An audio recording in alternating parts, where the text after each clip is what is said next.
not necessarily reflect the views and opinions of FRC Media, Bristol Community College, or the City of Fall River.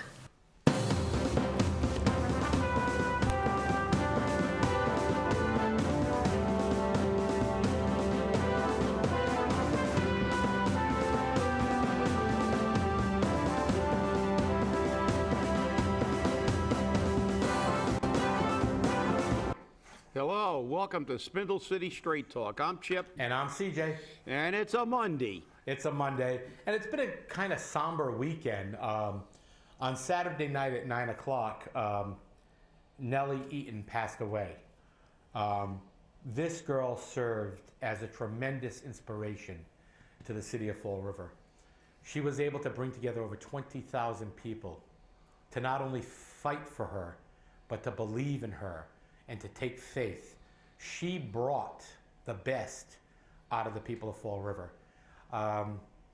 This has been such a tremendous and moving weekend because of this. And I honestly could not write my usual weekend flush. I had to dedicate that brief article to her and her family. My heart goes out to the family. Whether you're a born-again Christian, a Catholic, Jewish, Buddhist, whatever you may be, we all have our beliefs in the afterlife of some type, and in our own God. And I'll tell you that this girl truly represented what the Fall River motto is. Fall River motto is "We'll try." And not only did she try, she succeeded in doing something that many people in Fall River have failed to do. She brought together a community. And I want my deepest condolences to go out to the family. Tomorrow at Auckland Funeral Home, there will be a viewing, a wake, and that will be from noon to 3, I believe, and then again from 5 to 9. And on Wednesday, they will have a service at her church, which is the Grace Gospel Church, with a cremation to follow. But I don't want people to be sad over this. I want people to remember what she fought for. She remained positive in everything she said. She remained positive in everything she did. And she even took what the people of Fall River classify as a hater like myself, and reached deep down inside to make sure that I could see something positive in everything. This girl fought the good fight, and may she rest in peace and have the peace that surpasses any understanding. I know it's kind of sublime and kind of somber, but I think it really needed to be addressed before our show. Well, yeah, well said, CJ. Obviously, regardless of what your beliefs are or lack thereof beliefs, we have to respect the fact that she fought till the end. She never gave up, and that's the way life should be lived. It should be never a spectator sport. You should be a participant. She was a participant in life, and obviously our hearts go out to her family and her extended family, because she epitomizes what everyone should be, and that's a fighter. You should fight for what you believe in, fight for what you want. And don't be a spectator. And it's a tremendous loss. It's always a loss when someone passes, but when someone that's that young doesn't get to live a full life, and she had so much potential, it's always a sad day, and it reminds us how fragile life is, and that we should be part of the fight, and we should enjoy every minute of life. And with that, we can, as I said, it's a very somber day. It was a very somber weekend. So that's there's not much else you can say about the fact is, except that she, as I said, she epitomized what people should be. She was a fighter. I agree, Chip, and it's a sad state, and people are still coming together, and I think that's a wonderful thing. And hopefully, we take the lesson that this young lady has presented us. She was a smiling face no matter what she went through, and she was truly amazing. But now on to other not so somber issues. I'm on the agenda. And I received a phone call today from one of my lovely friends here in the city, and he's now filing requests for records, and I guess the city's not going to like me much. Not like they did in the first place, but it's getting to be rather interesting. The school committee is going to address at tonight's meeting at 5:30 at the Morton Middle School the open meeting law complaint. And they're going to do that in an executive session, which, by the way, they are legally able to do. That is a complaint against them, and they need to be able to strategize on how to defend themselves. So that is perfectly legal. The complaint, though, revolves around the fact that if you review their agendas for the past year, and even further back, but let's just go for the past year, they always open the agendas when they're going into executive session with the same statements: to review and negotiate, to review and plan out for the FREA, the FRAA, custodians, et cetera, et cetera, et cetera, et cetera, et cetera. Then it says, and non-union personnel, and then it goes, then it names the people. The problem is, Mass General Law 30A specifically says that you must be specific in what you are going to discuss. So if John Smith is coming up for a job, a contract position as a, let's just say, an administrator of some type, dean of students, your favorite position, and you need to put in there that, John Smith, we're going to discuss a contract for John Smith for the position of dean of students. Instead, they put John Smith, administration, Mary Smith, physical therapy, Mary Jones, speech pathologist. You're not saying what. There is no specificity in the request for executive session. And those decisions are made by corporate counsel, Bruce Assad. So in this complaint, I not only named the school committee, I did a big one. I named the attorney, because he firmly believes that we can do this. Also, under Mass General Law 30A, you can only vote on contracts in executive session for unions, for collective bargaining agreements. That's covered under the law. When you are going to negotiate a contract, you negotiate an executive session. When you vote on it for a superintendent, an assistant superintendent, an administrator, or anyone else who's non-union, you must vote on that in open session. Our school committee has always said, oh no, we never do that. We vote everything in executive session. Wrong, can't do that.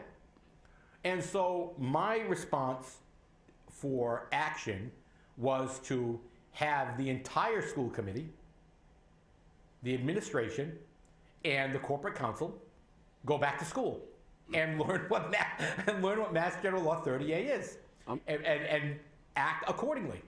I'm not sure if they'll ever learn.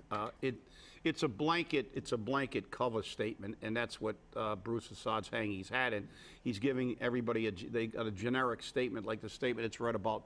Now you can tape any public meeting, and according to the law, it becomes almost so routine people don't pay attention, and they allow it to go on. And this is one of the ploys, which really disturbs me, because as everybody well knows, I'm a big fan of open government and transparent government. I like, I want to know what's going on. And obviously they have certain restrictions. There are things that we can't be privy to by law, such as medical records, medical issues, medical discussions about personnel discussions, contract specifics in labor collective bargaining, which is one of the reasons, by the way, what CJ says, to just clarify it a little more, to make you understand, because somebody might out there that's not familiar with the process might say, well, why can a non-union contract be voted on out in public, but you can vote for a union contract in executive session? It's because technically a union contract is not really a contract when they vote on it in executive session. It's a tentative agreement.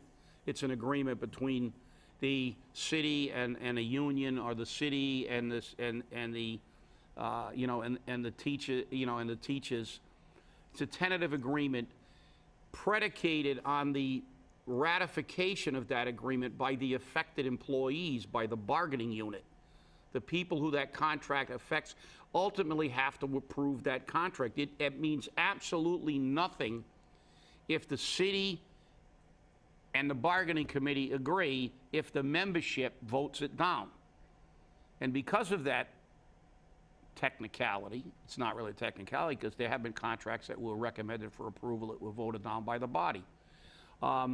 Because of that, there's also a prohibition of normally when you settle a contract, the contract is aired publicly, the conditions of the contract, et cetera. You normally read it in the paper. But obviously, if it's only a tentative agreement and it has to be approved by the affected employees, the bargaining unit, they can't do it publicly because then the reporters will want to know, well, what benefits did they get? What did you get? What givebacks? And they want to know specifics of the contract. And that's not possible until after ratification. Then after ratification, all those things are then made public.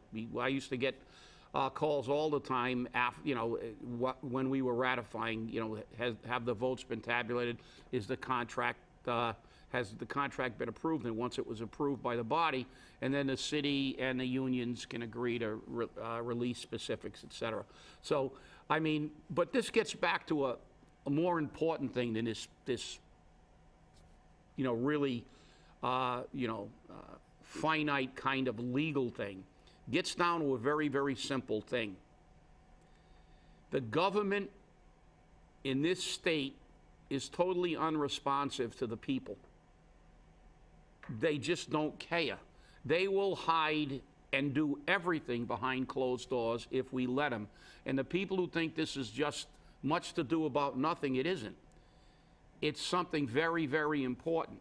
Because when we look at it on every level, they do everything they can to hide what they do from us, the people who are supposed to run this state, who they are accountable to and answerable to at all times. The DOR, we can segue into the DOR. CJ's had a running battle with the DOR.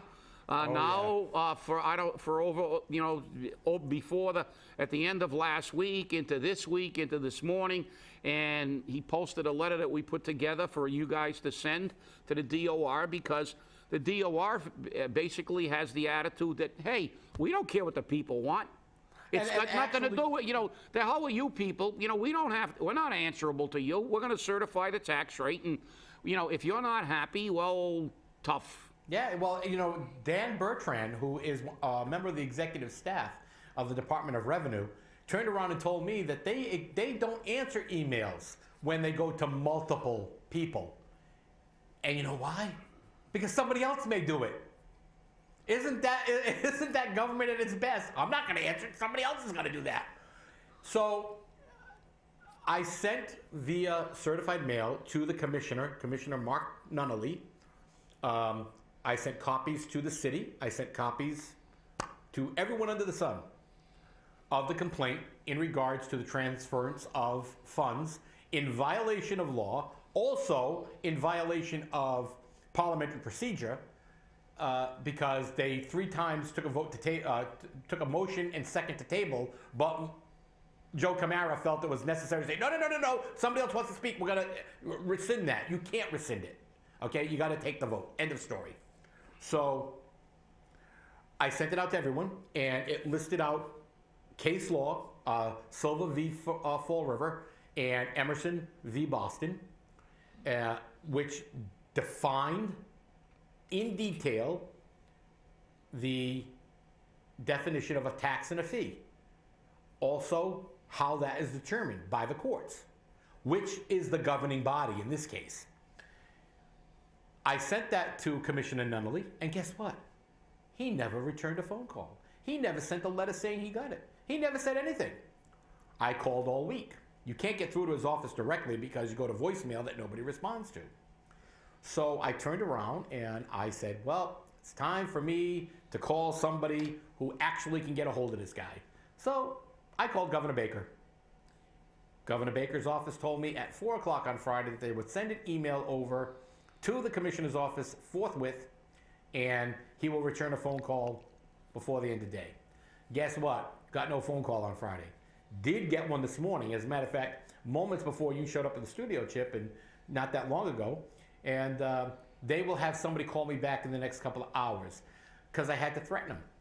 And I did. I said very clearly, I said, look, if you don't have somebody get a hold of me to make public hearings in regards to the certification of the Fall River tax rate, which maybe you don't do that. I don't care if you don't do it or not. We want to be heard. I said, I will go into Superior Court. I will get an injunction that will restrict the Department of Revenue's ability to certify tax rates.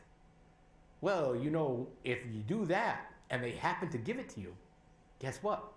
A lot of cities and towns are going to be very upset because, again, Fall River does what it wants. But I'm tired of it. I am so tired of it. And people may say I'm negative. People may say, you're just looking to get your name out there. Or you're just looking to create a problem, and you're just looking to make things miserable. No, I'm not. Okay, I'm a taxpayer. I own property. I opted out of the sanitation fund. I opted out of the sanitation fee. I don't need to pay for it. You want to pay for your trash? That's your business. I pay for mine through a private company.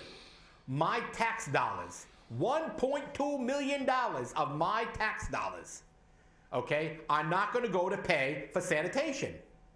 Because if that's the case, then that sanitation fee is a sanitation tax and is in violation of Mass General Law 59, Section 21C.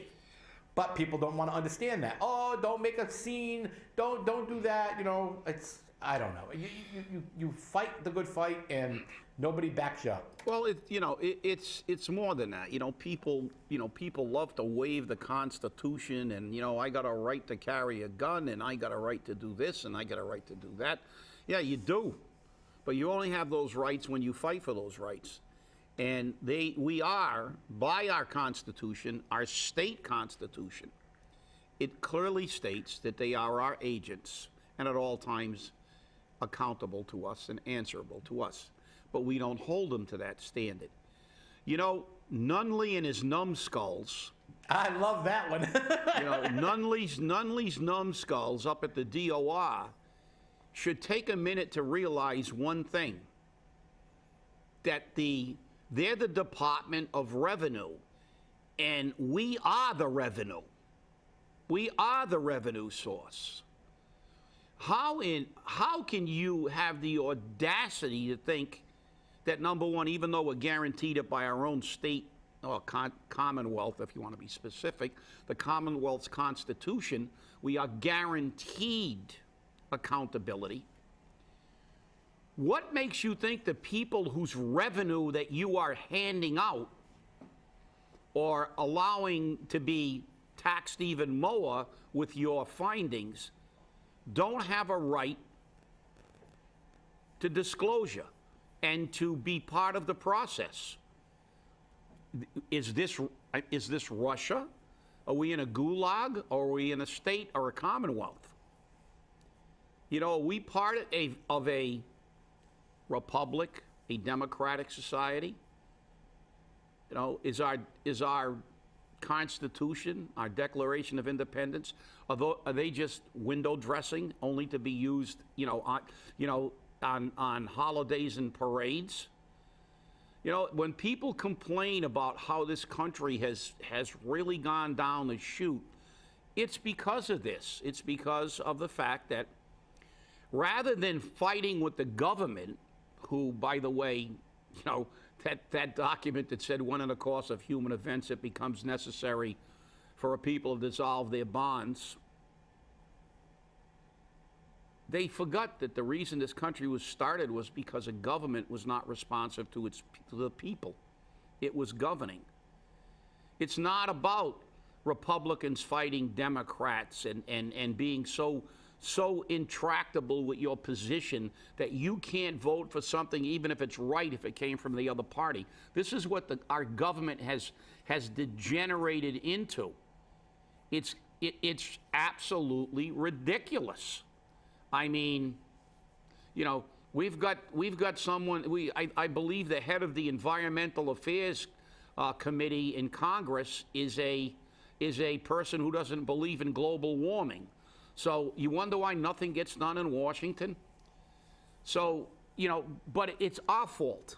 I'm not blaming them. They've created their own empire in Washington. The DOR's created their own empire.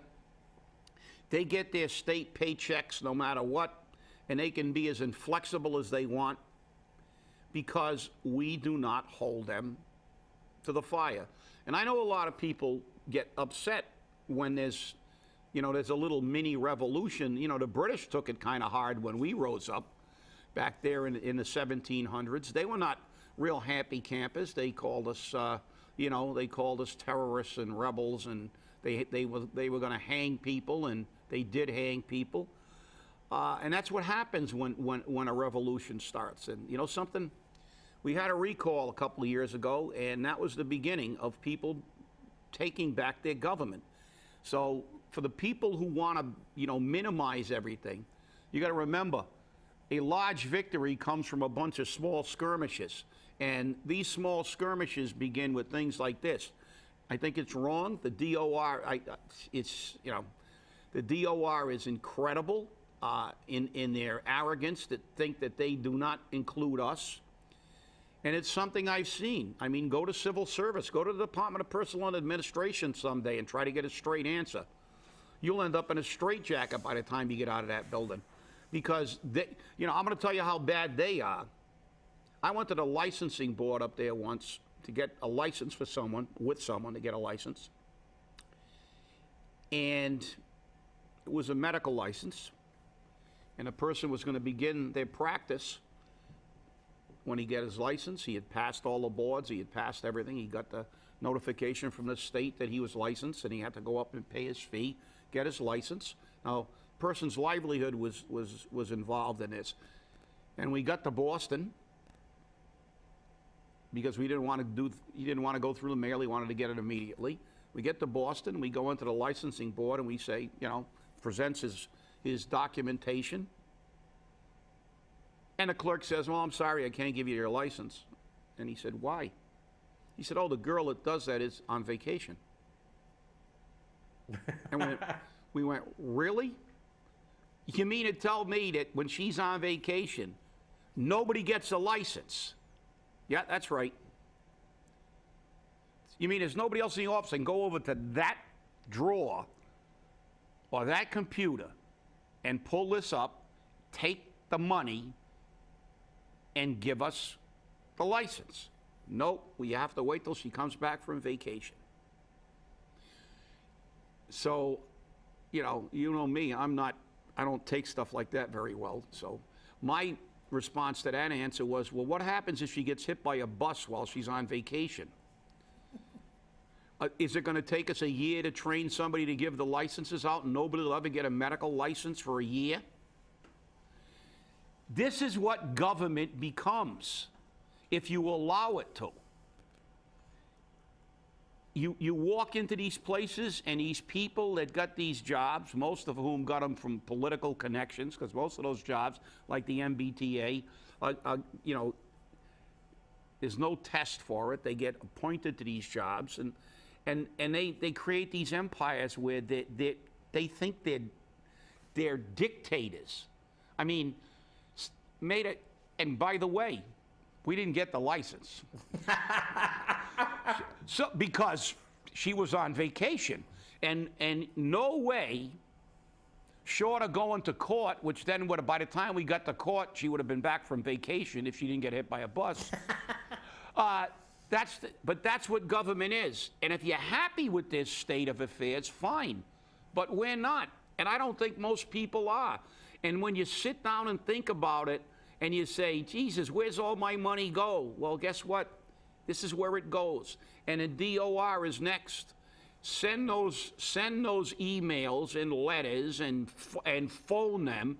And I know CJ posted that template for a letter. So look it up on our website and raise some hell.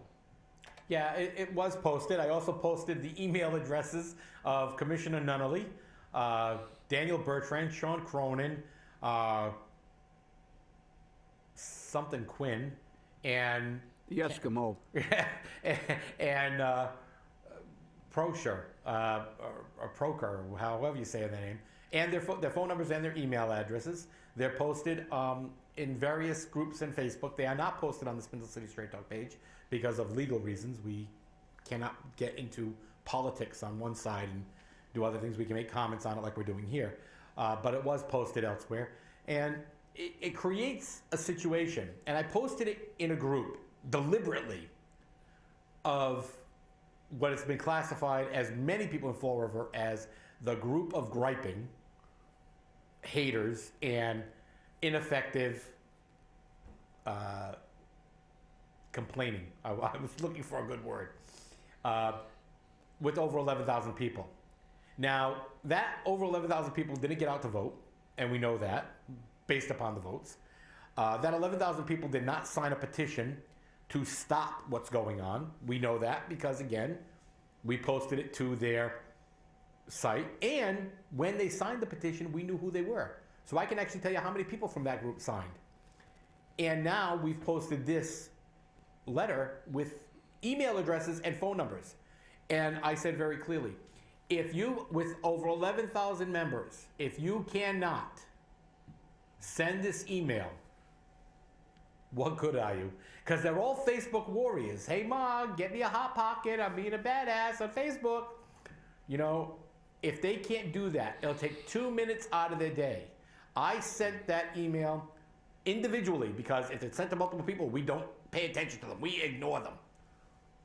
I sent them individually to the commissioner, to Sean Cronin, to Dan Bertrand, to Ms. Quinn, to Proscar, whatever his name is. I sent it to all of them individually. It took me, and I actually started the stopwatch on my computer. It took me 1 minute and 42 seconds.